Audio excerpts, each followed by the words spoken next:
Have you ever stood in front of a mirror in a dark room and felt a chill crawl up your spine? That feeling that you're not entirely alone?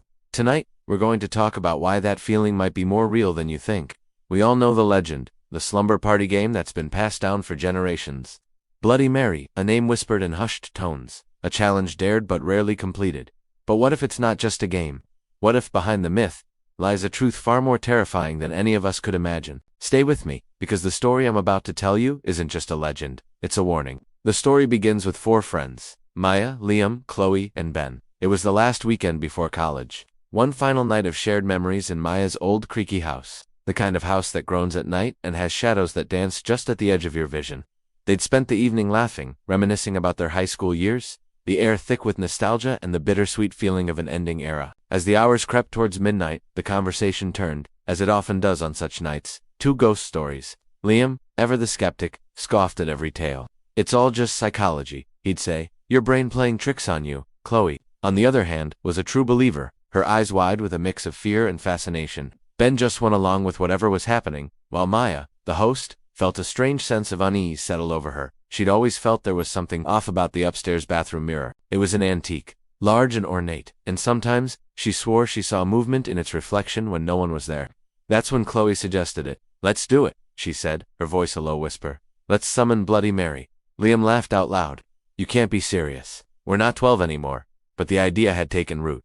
A dare had been issued. Peer pressure is a powerful thing, even among friends on the brink of adulthood. Maya's heart hammered against her ribs. She didn't want to, not in that bathroom, not with that mirror. But she didn't want to be the scared one, the one to back down. So, reluctantly, she agreed.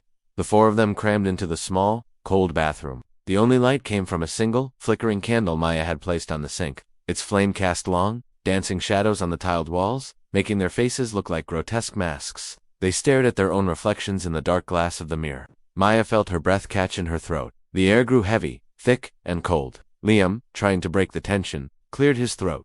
"Okay, so what's the magic word?" "Abracadabra." Chloe shot him a glare. "You have to take it seriously, or it won't work. We all have to say it together, 13 times. The number hung in the air, heavy with superstition. They looked at each other, a silent agreement passing between them. Liam sighed, rolling his eyes, but even he seemed a little less confident now.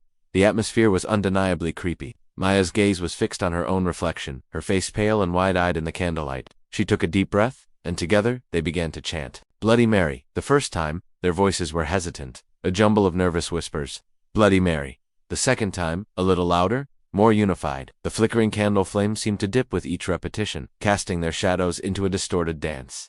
By the fifth chant, a strange rhythm had taken hold. Bloody Mary. Bloody Mary. Their voices echoed in the small space, the sound strangely hypnotic. Maya felt a bead of sweat trickle down her temple. She tried to focus on her friend's reflections, but her eyes kept being drawn deeper into the mirror, past her own face, into the darkness that seemed to pool behind it. Bloody Mary. Bloody Mary. They were on the 10th repetition. Liam wasn't laughing anymore. His face was tense, his eyes darting around nervously. Chloe was pale, her knuckles white as she gripped the edge of the sink. Ben was practically holding his breath.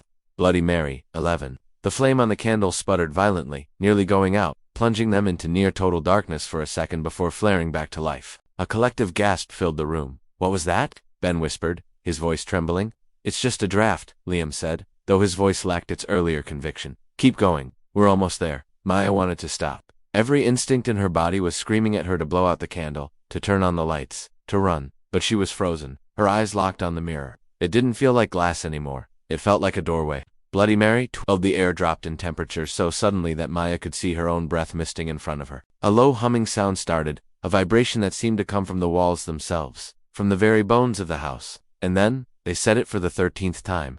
Bloody Mary. For a single, heart-stopping moment, there was absolute silence. Even the house's groans ceased. The humming stopped.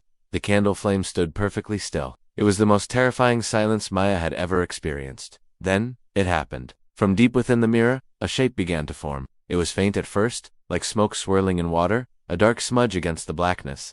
It wasn't a reflection. It was something asterisk and asterisk the mirror. Slowly, it resolved into a figure. A woman, her hair was long and matted, hanging like wet seaweed around a face that was gaunt and pale. But her eyes were just dark, empty sockets, yet they seemed to stare right through them, filled with an ancient, unbearable sadness that quickly twisted into pure rage. Her mouth opened, a black gash in her pale face, and a soundless scream seemed to tear through the bathroom, a scream they felt in their bones rather than heard with their ears. Panic erupted. Chloe shrieked and scrambled for the door, fumbling with the knob. Liam the skeptic was white as a sheet, backing away until he hit the wall, his eyes wide with disbelief and terror.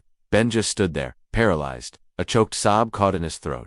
The figure in the mirror was pressing forward, her pale, long-fingered hands flattened against the glass from the inside, the mirror seeming to bulge outward. Cracks like a spider's web began to spread from where her hands touched the surface. Then, the candle flame was extinguished in a sudden puff of icy air, plunging them into absolute blackness. The sound of shattering glass ripped through the dark, followed by a series of horrified screams. Maya's scream was the loudest. She felt a searing cold pain on her arm, like being clawed by something made of ice and broken glass. The chaos lasted only a few seconds. Ben managed to find the light switch, flooding the room with stark fluorescent light. They stood there, blinking, chests heaving. The mirror was shattered. Shards of silvered glass covered the floor and the sink. Chloe was huddled by the door, sobbing hysterically. Ben was helping a shaking Liam to his feet, and Maya was staring at her arm. 4 deep, angry red scratches ran from her elbow to her wrist. They were bleeding freely, the drops of red looking unnaturally bright against the white tile floor. There was no glass in the wounds, just clean, deep gouges, as if made by sharp fingernails. They never spoke of it again.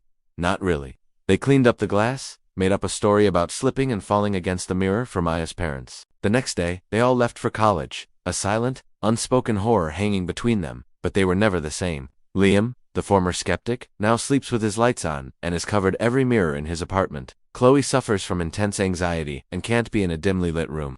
Ben dropped out of college after the first semester, claiming he kept seeing a pale face in reflective surfaces, windows, puddles, even his phone screen. And Maya has her scar, the 4 scratches that have never fully faded, and sometimes, late at night, when she catches her own reflection unexpectedly, she sees a flicker of movement behind her own eyes, a darkness, a pale face, a silent scream. The legend says, if you summon her, she'll haunt you. But the truth is worse. She doesn't just haunt you, a piece of her latches on. A dark passenger that lives in your reflection, waiting for you to look too closely into the dark, waiting for you to say her name again. So the next time you're alone in the dark, and you feel that urge to look in the mirror, to whisper that name, just remember this story. Some doors are meant to stay closed. Some names are meant to be forgotten. Because you never know who, or what, might be listening from the other side. Thank you for watching. If you enjoyed this story, or if it left you feeling a little uneasy, hit that like button, and subscribe for more tales from the shadows. Stay safe, and whatever you do, don't look in the mirror for too long.